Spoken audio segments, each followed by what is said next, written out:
Listen, we have a great show lined up for you. I'm your host, Kim Jacobs, better known as the Balance Doctor. And all of our guests that come on, they're either people that have overcome some tremendous odds in their own lives as they balance this thing called life, or they're experts and they're here to share tips and strategies that will help you better balance and manage your life. Grab your virtual seats and let's get ready for some real relevant and relatable content on today's episode of The Kim Jacobs Show.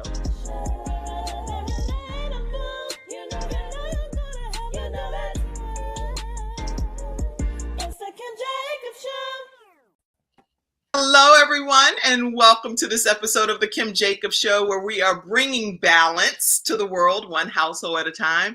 And I am so honored to bring it to your household today with Dr. Kwadjo and Dr. Sharon. How are you all today over there?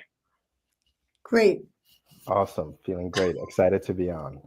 I am so excited to have you all on. And where are you guys located? Because I know we talked backstage a little bit, but I'd love to hear, Dr. Kwadjo, where are you located? I am located in New Milford, New Jersey. Okay, so it's kind of cold out there. Yes, you can say that. Yes, and I can tell you one time I was in New York City area and close enough to New Jersey, and I went to just scratch my leg because my leg was itching. I was like, oh, do you know it was freezer burn to the point where it ripped some of my skin off? Wow. I said, you know what? This is too much coldness out here. Wow. Isn't that crazy? Yeah. Really is. Anyway, Dr. Sharon, where are you located? Well, I'm an expat New Yorker who is now in Sussex County, New Jersey, which is the northwest corner. A little higher is New York, and a little bit to the west is Pennsylvania. So we can drive to New York or Pennsylvania in 20 minutes. Oh. So we're far out from, we're in farm country. Okay. Well, you have the best volume, and anybody in the studio audience, you can attest to this. Put some comments about Dr. Sharon's hair, because it's like big, beautiful, bright red volume. You could be on, I don't know if you know this. This is a way aside. Sorry, Dr. Kwadjo. I know you're like, I know they're not getting ready to start talking about hair. Go ahead. But listen, you could be on those like QVC commercials. I saw one recently, and they were pulling their hair out with some volume brush, and I was like, that was amazing. And it was every nationality, African-American, Caucasian, Hispanic, Asian, you name it. They were volumizing their hair. Do you do that? No. No. I do this. That's the free version, right? All right, y'all, listen, let's get serious. This is not what we're supposed to be talking about today. I am just so honored today to have these two amazing guests, and I would like to introduce them to you. We're talking today about Between Two Worlds, creating a bicultural identity. That's what we're actually discussing today here on the Kim Jacobs Show. Dr. Kwadjo Owusu-Sarfo is a professional coach, a researcher, and international affairs expert focused on mentoring and empowering African immigrants in the United States. He's born in the UK to Ghanaian parents. He spent his formative years in Ghana as well as Ethiopia before relocating and settling in the United States in 2003. So he's been here for 21 years. That's a long time. His unique background as a third cultural kid informs his work. And we're going to learn a lot more. I don't want to go into the PhD that he has in conflict analysis and resolution and all of his academic expertise. We're going to learn about that today and what makes him so passionate about what he does, because he's helped individuals navigate this American society and find supportive communities and all of these things. So we're going to learn about that from Dr. Kwadjo today. Welcome to the Kim Jacobs Show, Dr. Kwadjo. Thank you. I'm very honored to be here and excited. I am equally excited, if not more. And we also have Dr. Sharon Livingston, and she is a highly trained clinical psychologist and market research specialist. She's developed several important techniques for uncovering social desirability and self-report biases. We're going to talk about these biases to be more fully understood and help them fully understand customer motivation, because it's a whole cycle to how that process works. Her Sharpen the Focus moderator program has trained hundreds of moderators in structuring qualitative research to ensure ideal group dynamics while exploring a respondent's deeply held brand perceptions, opinions, and emotional needs. We're going to talk a lot about this, y'all. So get your minds right. Welcome, Dr. Sharon Livingston, to the Kim Jacobs Show. you. Oh, okay, y'all, we cannot just get right into the topic without understanding what made both of you so passionate about this specific area of focus. So, Dr. Kwadjo, let's start with you and find out, when did this become such a passion for you? Tell us more about your backstory, where you came from, and what brought you to the United States. Just talk to us a little bit. Okay. Well, thank you very much. It's a great question. So, as you know, that I did a little bit of I did some middle school in Ghana, and then my dad got transferred to Addis Ababa, Ethiopia. My dad actually used to work for the United Nations, and so I spent I spent about 6, 7 years in Ethiopia, and so in Ethiopia, I actually went to an American school called the International.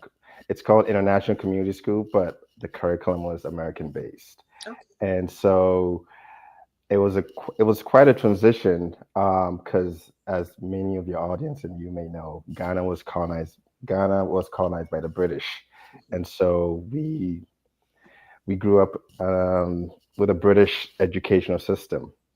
And then over time, so that now I'm going to an American school. So it's a bit of an adjustment. And then through high school, getting used to the American education system, we would get brochures from American colleges and universities. And I remember getting brochures from Virginia Tech, University of Miami, different colleges, and I really, really loved what I saw from Miami. It's like just tropical weather. I didn't want to go to somewhere that was really cold. Right. Although I did get a lot of I did get brochures from New York. I love New York, but then I would watch movies and see the cold weather, and I'm like, New York and I will have a date later, but right now I want to be in a tropical weather and have fun, and the beaches and the palm trees. So that appealed to me. So that's how. So around I started getting the brochures around my junior year, 10th, and then I got serious about applying. And so Miami was actually one of the first schools to accept me, or grant admission. Okay. And I was like, oh, the stars are Dream aligning. come true. The stars are aligning. I don't have to go to a cold place because Right. Virginia Tech also, accepted me. But then I looked at Blacksburg, and I'm like, yeah, that's too cold for me. So that's how my journey from Addis Ababa to Miami and to America, started. Okay. And so I did. I did 4 years in Miami. I studied um, geography and regional studies and international relations, and I also did a master's in that, in international relations. And then after that, I pursued a PhD in conflict analysis and resolution. Okay. So as far as what got me into coaching, I give a lot of credit to my coach and mentor, Dr. Livingston, because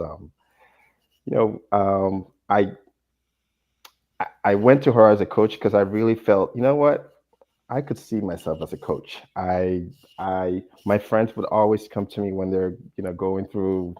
Right. They would have disputes or disagreements and say, what, let's go to Joe or Kwadjo. Two different We'll names. talk about that. Yes.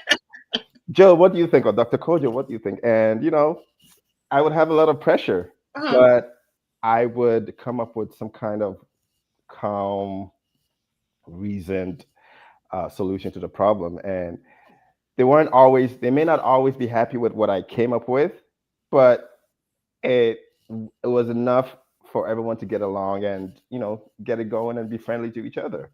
So I discovered, you know what, I might have this gift. Some of my friends would nickname me the diplomat. you know, um, Well, and you've been called the diplomat for a long time. for a long time. So I said this is something you should hone. So when I met Dr. Livingston, and I actually was attracted to her work because I saw some kind of advertisement for, a coaching program that she was offering to professionals. And I said, wow, this is something that I should really take advantage of. And so that's how my relationship with her started. And she, through our work, she said, you know what, you'd be a good coach. You have a good heart. You're well, you you speak truth and you're kind. You would be a good coach. And And so, say that again. you're funny. Oh, yeah, that too. Well, Thank you. you Thank you. use your humor so well to kind of like, bring things down when people are upset. And I think that's great. Thank you. I appreciate that. And so then it was about, okay, so what kind of coach are you going to be? And we sat down together, and she said, you know what? Well, you've been here, through all your experiences. You like helping people. Like, you can actually be a coach where you're helping people through your own struggles, your own challenges. And I said, that's actually a great idea. So then I started thinking about my early years in Miami, as a freshman. There's actually a story in my book where I came here with my mom, and I remember she was only here for like a week to help me just settle in, which I was so grateful for. And then, I had to watch her vanish through the airport gates back to my family. And so that began the process of, all right, now you're here by yourself. Yeah, you can always call your family, you can always call your parents, but you have to walk through these shoes by yourself. You have to figure things by yourself. And so through trial and error or learn as you go, I I figured out things one day at a time. And so once I started thinking about coaching, I said, well, there are many people that come to America, whether it's for college or for work or whatever it may be, and right now they're walking in the shoes that you were walking in, 20, 19, 20 years ago, and this is a way for you to give back and also guide them. So that was a big motivation. It was a win-win for me, as in you could help them, put yourself in your shoes back then and help people. And, it's a win-win. You help them, and I feel good being able to help people. And as you said, my PhD is in conflict resolution. And so I like to problem solve. I like to help people. So this is a way to help my people and also live my calling, so yeah, it's a quick story. And I'm glad you took time to give us that backstory, because it lets us know how your journey happened, and you were feeling alone kind of here in the United States. Your mom came and stayed as long as she could stay, but then it was like, got to cut the strings and let you go on. But you're like, wait a minute, I'm in a whole different world here. And when you talk about a different world, that shows like stuff like a different world, you were really in a different world. And to be put in that situation and not really have people that could help you navigate through until you connect with someone like a Dr. Sharon, that's like a lifelong connection. So I've really enjoyed hearing your journey. And also I enjoyed hearing, Dr. Sharon, how your role was so prominent in his development, because you believed in him and saw something in him. Oh, yeah. and showed him, not just said, go figure it out, but you showed him the path to be able to become this wonderful coach that he is today. So congratulations. Thank you. Thank So you. Dr. Sharon, you talk to us a little bit about your backstory, and then we're going to deep dive into how African immigrants are here in the United States and what they are experiencing. But I'd love to hear your backstory, Dr. Sharon, first. So when I was a little girl, Um, I was, famous for the why question. And I didn't know until, I got into psychology that all kids ask why. I thought it was, special to me, but I kept it. And what I learned how to do was really deep dive into the why of things. And when I was still in college, I worked as an interviewer, and my specialty was asking why. And so I used that to move into research and the whole idea of psychology and finding out what makes people tick and how they could tick a little better.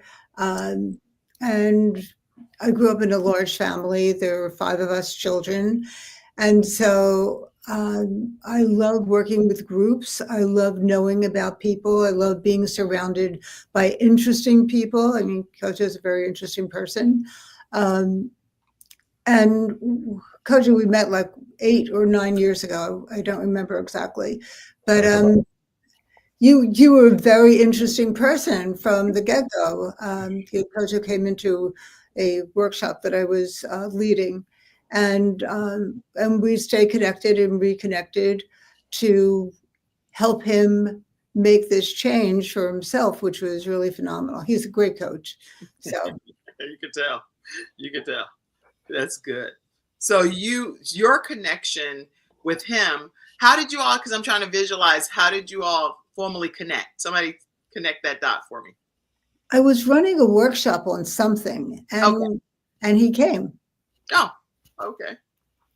And so he just showed up. So it's so important to show up. Now, did you show up because, Dr. Kwadjo, that you thought this is a training that I could benefit from, not knowing what the outcome was going to be once you walk through the doors, correct? Yes, yes. But there's something that she's forgetting, in that she made it easier and more comfortable for me to go, because prior to me attending her workshop, I had briefly, met her at a networking event, and she said, maybe through my ambience or through my kindness, whatever, she said, you know what, I have a workshop that's coming up, and I think you should attend. You'd be great at it. Um, and I said, whoa, it was just, I was taken aback. Like, wow, you just met me for 5 minutes, and you're gonna invite me to this professional, workshop with all these professionals. So yeah, I just wanted to add that, because I thought that was an important piece. Like, well, just like we talked about Dr. Sharon's hair, even though I know that's very vain, right? All I'm talking about is volume in her hair, even though it's much deeper to what she offers. I just want to also compliment the fact that there is genuinely something about you, Dr. Kwadjo, that it's like almost like a magnet that would draw people to you and make you feel like, oh, Dr. Kwadjo is so sweet. And what I don't know you at all, but even virtually, you can feel the connection and why people would say, hey, you over there, come over here. I want you to learn more about what it is that I think could benefit you in your life. And so I can see that happening. Thank you. I appreciate that. Even though we didn't compliment your hair or anything like that, we can compliment your spirit. How about that? That's a good He has an amazing smile. He's got a great smile. Oh, yeah. Great. Well, we can stay on here and we can compliment each other all day, trust me, from a physical perspective. But here's the thing. Today, we're talking about these 2.4 million, according to statistics. There are about 2.4 million African immigrants in the United States, and it continues to increase every year. So there are people that are here coming into the United States, a rack of them, that need to have some level of synergy and understanding of how they can merge into this American society. So let's talk about what are some of the challenges from your perspectives that are challenges that these immigrants are facing when they come here into the United States. Okay. So thank you for that. It's a great question. I think, well, I didn't have to experience that because I did my research and landed in Miami, but the weather is a lot of African immigrants are coming from tropical, not too cold places, and then they show up in America and they have to deal with the weather. So that's now that doesn't stop them from living the life that they want to live, but it's still a challenge that they take into account. And Yes. so I just wanted to make sure that that's put that out there. And then when you come in, it's I think you realize that America is so multicultural. There is, like even when you start filling out applications, Mhm. you start seeing, okay, are you black? Are you white, Latino, Hispanic, Indian? So when I've talked to a lot of African immigrants, they would say, I started to realize that I was black. Like, yeah, when you're back in a lot of African countries, yeah, you're black, but you're among so many other black people. But Right. now, especially dependent on where you arrive first at, you realize, oh wow, I'm a black person in the midst of other races and other cultures. And then you also start there's also the language, like you get this a lot. Oh wow, you have an accent. you know You're like, that's because I'm from my area. That I really, right. So um adjusting to the different accent and how people speak and the words that they use. And there's actually a funny Dr. Sharon will get a kick out of this. I remember when I first came, I went to a fraternity party, and first off, there were people cracking jokes. There were a lot of jokes being made, but right, and everyone was laughing, but I wasn't laughing. So I'm like, wait, what is wrong with me? Why am I not finding this as funny as all these other people? right. And It's then, like, what's going on? so I thought there was something wrong with me then, but it was normal. You're different. You're still getting to know your surroundings. That's right. And then I remember I was asked a question, and I was just telling a story, and my audience didn't quite believe what I was saying. Okay. And they said, "Get out of here." Right? And me, I'm like, "What? Wait, that's rude. You telling me to get out of here?" And I was like, "Well, I guess I'm no fun at the party. I don't want to be a party pooper." So I start to make Wait, my wait. So you really start getting out of here? right. So, because That's I'm thinking, well, I'm trying so hard to make a positive impression. Everyone's laughing. I want people to laugh with right. me, not at me. And I'm telling you this story that I think is interesting, and you're telling me to get out of here. And so I proceed to make my way out, and they said, no, no, no, no, no, no, no, no, no, no. We didn't mean it literally for you to get Right. out of here. It was more like get out of here as in, It's like, stop your joking, boy. Get out of here. yeah, like, are you serious? Like, this is incredulous, right? So you Right? would need to get some type of training on it, what we call ebonics or slang terms. I grew up in the project, so we have a lot of different ways that we say, "Boy, get out of here! Come on, stop playing. You're tripping." Whatever. Right. Like, I will leave So immediately. I'm gonna leave on that note. Since you all do not appreciate who I am and the value that I bring to this country, you're taking it very literally. exactly.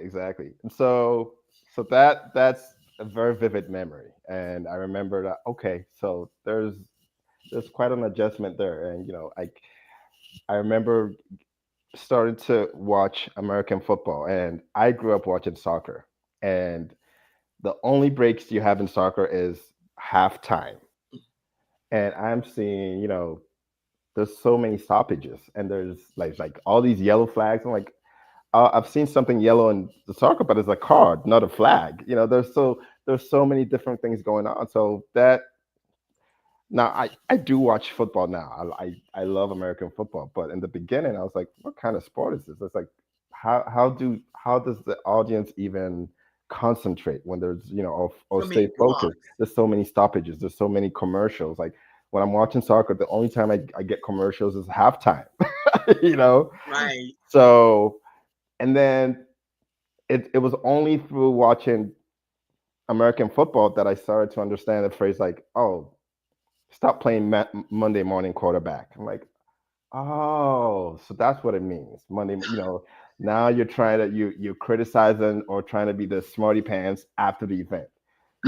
After, and I was like, oh, because it's Sunday, you saw what happened and you're trying to, be all smart about what happened the day before. Right. So yeah, so stuff like that. So and then so that language, how people talk, trying to understand, I remember like stuff like in Ghana we say trousers, but in America you say pants.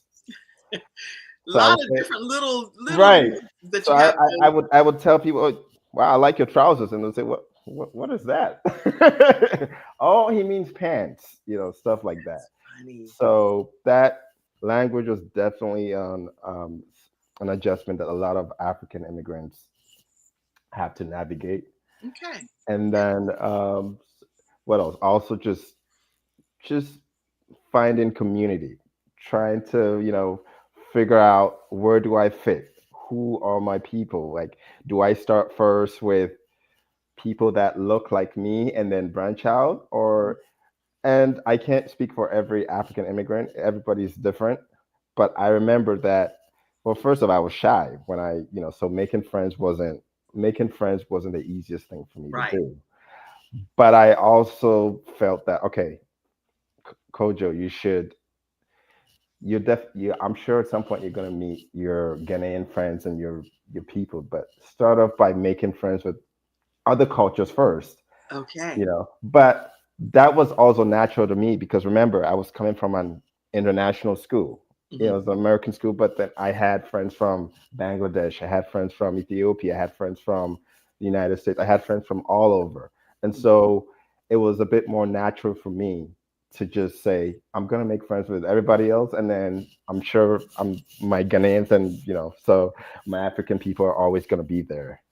So just just by walking around campus, I would say hello and say hi. That made it easier for me to find some semblance of community. Okay. So yeah, so depending on where you live, whether it's an urban area or suburban or big city, finding that community can be challenging or can be seamless. And my advice to a lot of African immigrants is if you can find don't you don't have to be like me. If you can find your people and integrate within them, among them, and if that makes it easier for you to come out of your shell and meet people and talk to people, and then if that also gives you the confidence to then meet other people, then go ahead and do that. That's good. So right. And then the last thing is, I had to get used to American food, fast food, and just Okay. getting getting fast food, and then get into walk into class, and I remember I did gain a bit. I got my freshman 15. Not to say that all American food is bad, but I did get addicted to Oh yeah. fast food quickly. And I used to back home. There was food prepared at home, and so stuff like that. Language, There's a lot of weather, food. That's a that.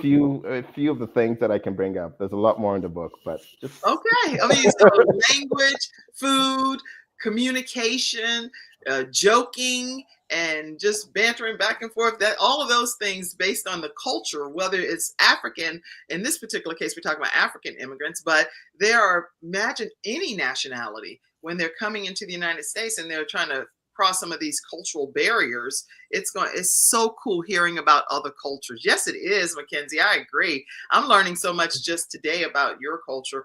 And one thing, Dr. Sharon, I would love to hear, because it sounds like you've played a key role in Dr. Kojo's life and helping him even sharpen his overall skills. What do you do with your program that I think Sharpen the Focus moderator program? What do you do to help not only African immigrants, but any people sharpen their focus and understand more about who they are and the dynamics of who they are as individuals? So I teach them, first of all, I teach them how to get comfortable and to be their unique self, even if it's different from other people. I mean, one of the things about Kwadjo is that he makes everyone feel comfortable. Like, he can talk to anybody and they go, thank God I'm home. Like he makes people feel at home. Right. So when I'm teaching them group skills, and when they're learning how to run a meeting, run a group, there's a big deal about being comfortable enough that you let people depend on you. And so I'm teaching them how to do that. And then you can build in all kinds of, do you want to ask them questions about something? Do you want to learn about this aspect of life? Running a group and having people talk from their heart and their mind, to marry those is the skill I think that I bring. I think you do a great job of bringing that skill, especially if it brings out what happened with Dr. Kwadjo's life already. And so when we met and we were talking about coaching, I knew immediately that he was a natural for doing that. And so we went through my coaching course, which is part of that whole thing of Sharpen the Focus. And he learned to be a coach. He did a lot of practice. He had so many interesting things to say that you can't even do in a show like this because, like you're on camera, so you're thinking about being personable and saying all the right stuff, but there's so much right stuff. And he put that all in that book. And so I think that's a wonderful gift that he has given the world because so many people come here and don't know what to do. And this helps you realize what to do even before you come, even to think about it while you're still in the other country. So that's good. So when you're talking, Dr. Kwadjo, about balancing life, I want to put this image up. This is actually an image of your book, Between Two Worlds, African Immigrant in America, and the culture, the language, and the work. So in this book, it sounds like you're helping them balance and navigate being here in the United States.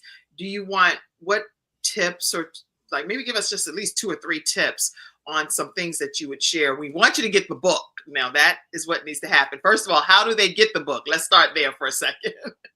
How do they get this book? Thank you, Dr. Connie Green, saying this is good information. I see she has a show called Wisdom Tips with Dr. Connie Green, everybody. All right, go ahead. How do they get this book? So you can get the book. The book is actually on Amazon. You type in Between Two Worlds and African Immigrants, it should pop up. And so right now it's available in hardcover and paperback. And it's the holidays and it's a promotion. We have a very kind of generous promotion price for the paperback at $5.95. So I encourage everybody to take advantage of this price. It won't be this price forever. So please take advantage of it. Get a copy for yourself. Get a copy, a gift for your friends, and it's a great Christmas gift.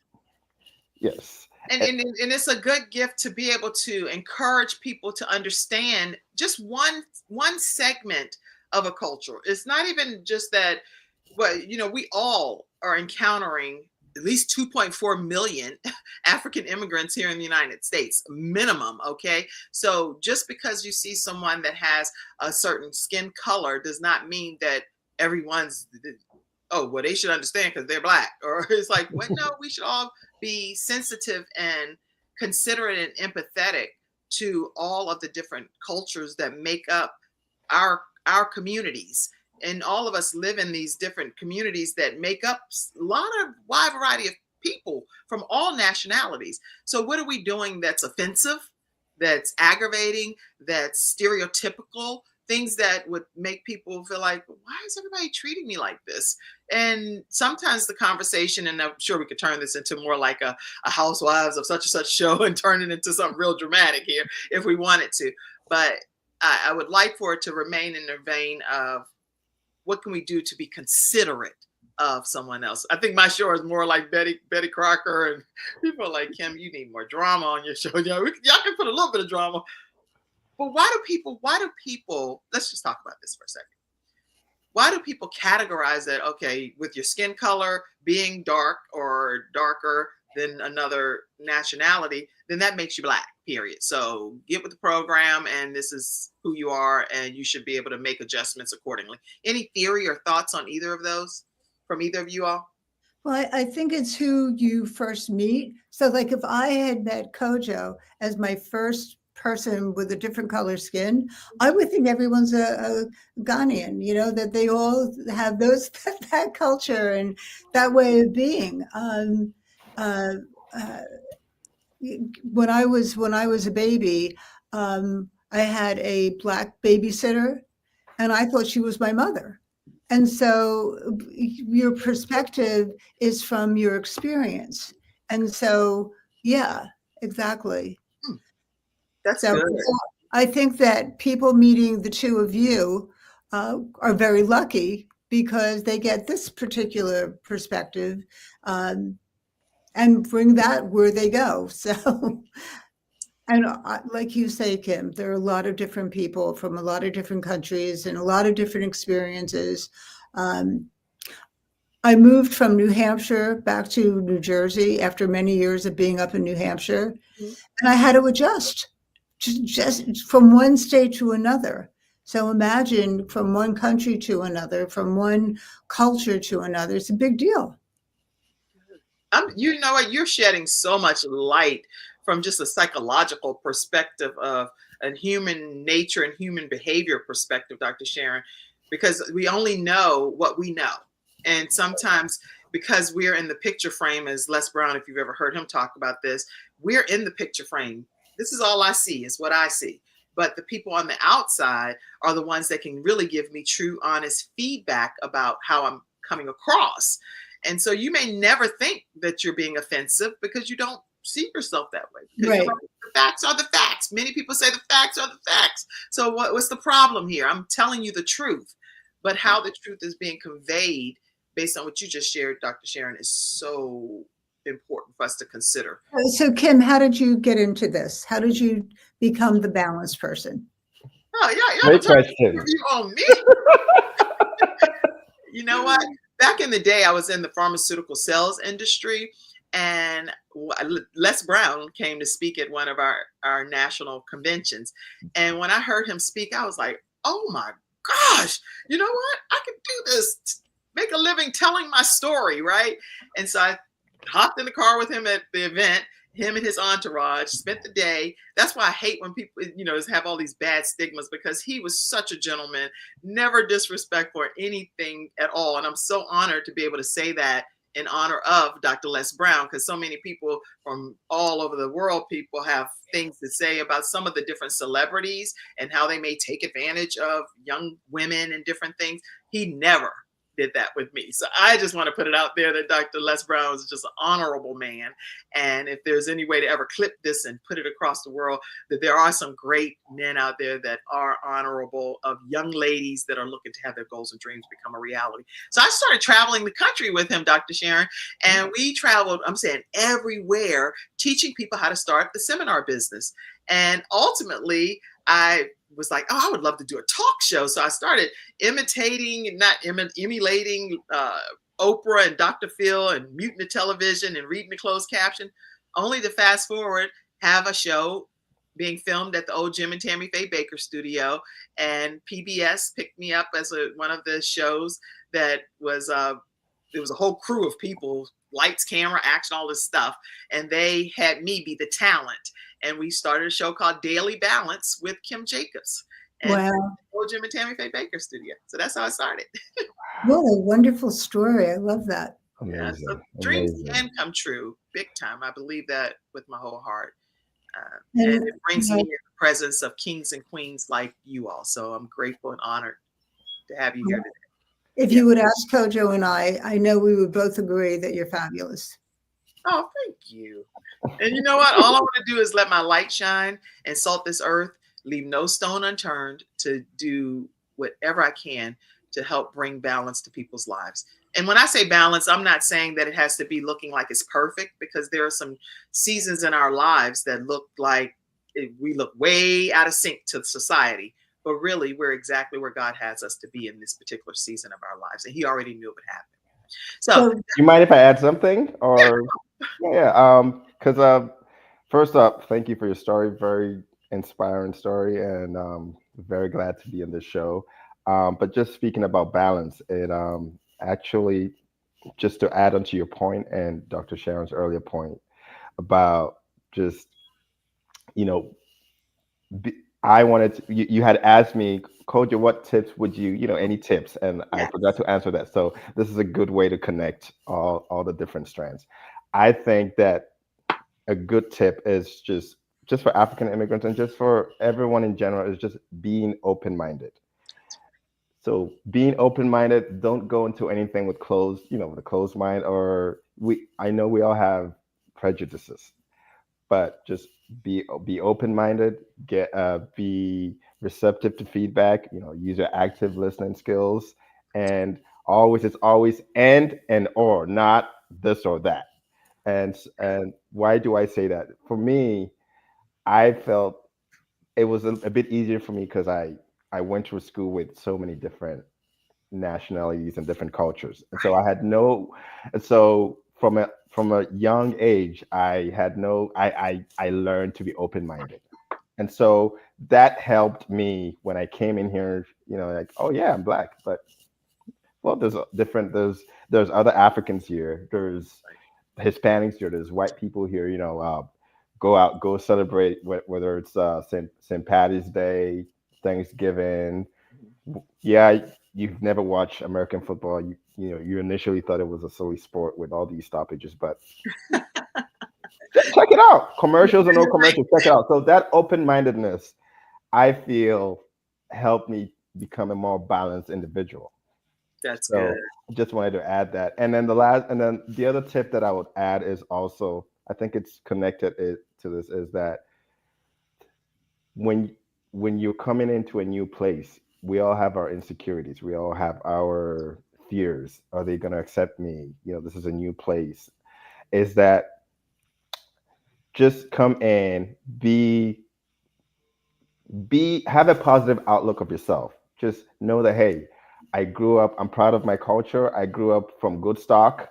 My parents raised me the right way. Mhm. Everybody has something to offer in America. Everyone has a story. I'm coming in with my positive story and something positive to add to this, salad, this melting pot. And That's so just knowing that, just coming in, despite all those insecurities, just feeling like I'm a good person and just finding a way to build confidence that, that's that and that you're obviously going to learn about other things about America that are going to be part of your identity. But having that foundation of I love my culture, I love myself is important, and it's an integral part of being a more balanced individual. So just wanted to That's good. That's really good feedback. And that's again across any culture. I went to Southeastern University and I went to James Madison University, James Madison for my undergrad.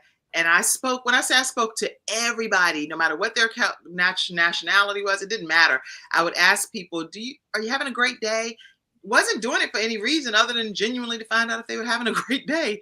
And at the time, my boyfriend at that time, he was like, why do you do that? You're gonna be late for class. You mean to tell me you're asking every single person, are you having a great day? And it was such a joke. But believe it or not, fast forward, when I became a senior at James Madison University, predominantly Caucasian school, I was voted senior class president. Wow. Wow. Of course, if you want action, vote for Kim Jackson. I'm Oh, joking, that's but great. but the point was, is Jackson at that time, and I was able to be voted in by my peers because of the fact that I believe I was connecting with them at that time at a different level, that nobody was taking that time to find out if they had a great day or not, because we were about our business, going to school. And that's in life, how life is. We're so focused on our own lives and the things that we have going on that we don't always take the time to find out how are you feeling? How are you coping? How are you getting through this season when you've lost a loved one? Right. Just really just being a person that thinks about other people sometimes more than we think about ourselves. Dr. Sharon, you're people are interviewing right now, ramping up for 2025. I would love for you to just share even a few tips on what people can do to bring out their best dynamic presence in any setting. Well, I love what you were saying about balance, and that's the theme of your show. I'm learning how to dance tango. And I'm saying I'm learning, but I've been doing it for 5 years and I'm still learning. And one of the most important things is balance, because you're doing all these twists and different things, and you have to have balance. If you don't have balance, you could literally fall on the floor. Okay. So the whole idea of balance, I mean, there is like, dramatic illustration of it, but I love that you're doing the show on balance. And, and I think it made a lot of sense with what Kwadjo was saying. And, I have to balance my red hair with toned down clothes. Otherwise I look like, I'm a wild woman. Oh, that's funny. It's like people know me for my red hair, and it comes in handy sometimes and other times not, so the idea of balance is a wonderful thing. And how one finds their balance, you need to take a look at the things you like to do, the things you don't like to do, the things you have to do, and work with them in ways that will have a good result. And you can only do that by kind of looking at them and seeing, the effect of them. So that's one tip I would give. That's a great tip. And yeah, a great tip. Actually, when you talk about hair, I had my gray had started showing. I was like, I don't care what people think. I'm keeping my gray. It's cute. I'm 54. I embrace it. And all of a sudden one day I was like, girl, bye. I'm going to go ahead and put a little rinse in there and get that gray. Now I'm like, all my gray edges are just darker brown, my regular original hair color, right? But it rinses out in 2 or 3 weeks. And then people know me for the glasses, even though sometimes we're known for something that we never intend to even be known about. Exactly. I'm using these as reading glasses, nothing more and nothing less. But now it's like, where are your red glasses, Kim? I'm like, what? The red glasses are just because I need to see what y'all comments are. But I thought they were a fashion statement. Look at me. Right. And I didn't even know that. So you never know what people are going to really connect with you about. Something simple, hair or glasses or whatever. And even just being able to share your stories. I want everybody to feel confident that no matter what your nationality is, that you share your story, because it's going to help someone else have a better outcome for their lives. So, Dr. Kwadjo, any other points you wanted to make that you're like, Doc, I'm on the show, I didn't get a chance to talk about this. What is it? Well, other than Ben and Jerry's strawberry cheesecake ice cream, because I did peep that's one of your favorite. That helps balance me when I'm stressed, So please don't pass up an opportunity to have your strawberry cheesecake ice cream. It'll help you gain balance and refocus. So yeah, now that that's out of the way, I think just to add on to the whole idea of balance, something that Dr. Sharon really helped me with that helped me with balance is that in a lot of our coaching exercises we will do role play exercises, and I initially was scared. Well, not scared. I was nervous about doing role play because it forced me to put my shoes in someone else's, or forced me to be in someone else's reality.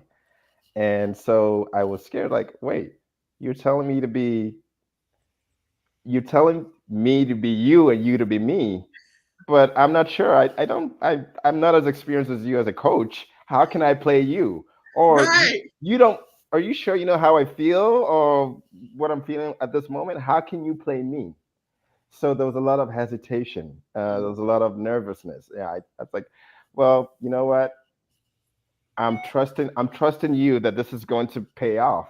Right. So, through our role play exercises, I learned, oh wow. So it helped me to, become a more balanced person, to gain more empathy, to really see things from other people's perspectives. And so I think that's definitely something that jumps out to me. Like, and I actually realized that back in the day, I would actually I did a little bit of role playing because I would watch basketball games, and Right. I watch Kobe's brilliance or LeBron, and then I would have, let's say, a little piece of paper and then trash and say Kobe. This is me role playing as Kobe. Okay. So I've been doing a little bit of this already.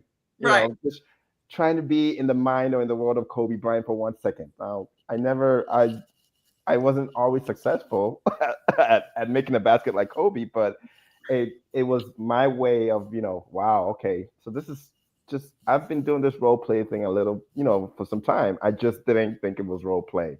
So I think I'll just add to that helped me with just being a more balanced individual.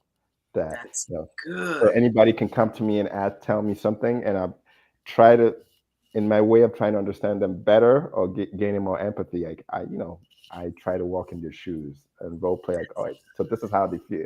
He or she feels this is what they would say in the situation, blah blah blah blah. So I love that. I just love how you all are approaching the concept of considering people from all walks of life.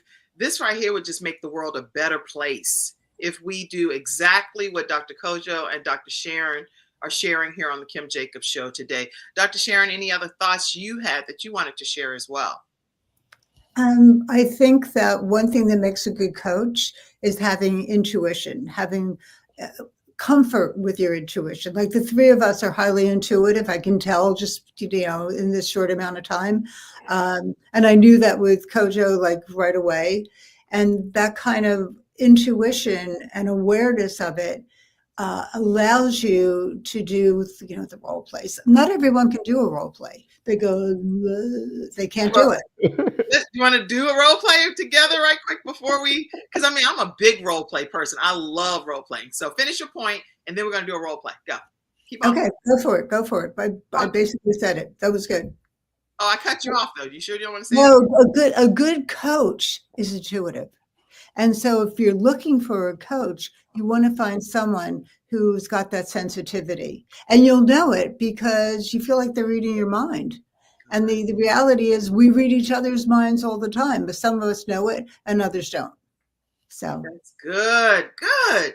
Y'all, I hope that you all are taking some significant notes in the studio audience. And definitely this show, the Kim Jacobs Show, now airs on Roku and all of the different on television devices and stuff. So make sure that during the holidays, if you get a chance, check this episode out right on Roku and Fire Stick, all of those things. So we're there. Okay. And we're in 100 countries through CTR Media Network. So thanks to CTR Media Network, we're able to stream in over 100 countries and 350 million households throughout the world. So please make sure y'all take advantage of subscribing and being a part of everything that the Kim Jacobs Show is doing. All right, let's do a role play. Wait, somebody want to paint the picture?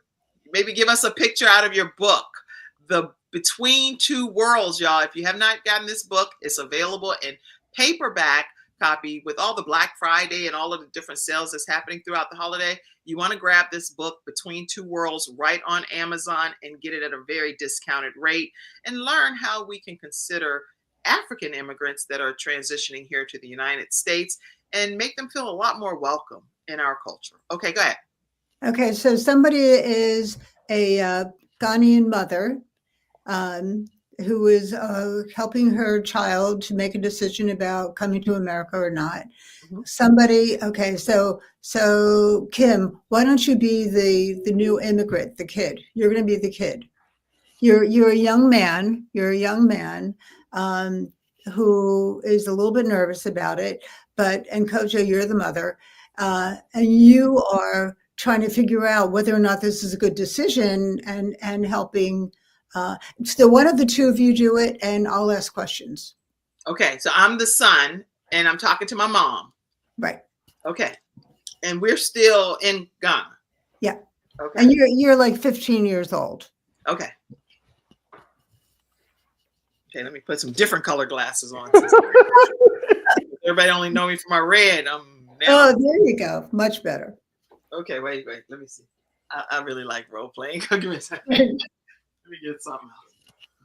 Give me a second.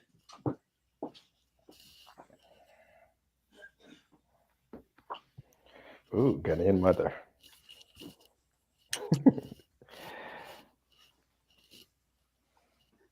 Should be fun. Looking forward to it. Good. Okay. Just being. Oh my God, you're so cute. You done turned me into a boy. I gotta get a whole different look going here. Okay. It's great. It's great. All right. So let's get serious. Y'all got me. Okay. So. Okay. Mom. Kwadjo, how are you doing? What's going on? You know what? I'm just a little bit. If I'm able to really just be transparent with my mom, I can't let everybody in on this for real. But this is me just talking to you, Mom. I am nervous because I'm thinking about leaving my comfort zone, my area of place that I've been comfortable my whole life. You bring me comfort, Mom. And so I'm okay. I'm okay when I'm around you because I know you got me, Mom. I know you got me, and you are never gonna let anything happen to me. So even when I can't let my hair down with everybody else and my boys, my girls, and different people out in the streets, I know at home I have a safe haven. And so when we talk about me going to the United States, I'm a little bit really overwhelmed with this. Can you help me with that, Mom? Kwadjo, do you remember your first day at school? Yeah. How did you feel during your first day at school? Nervous. Nervous. I was a mess, Mom. I was a mess.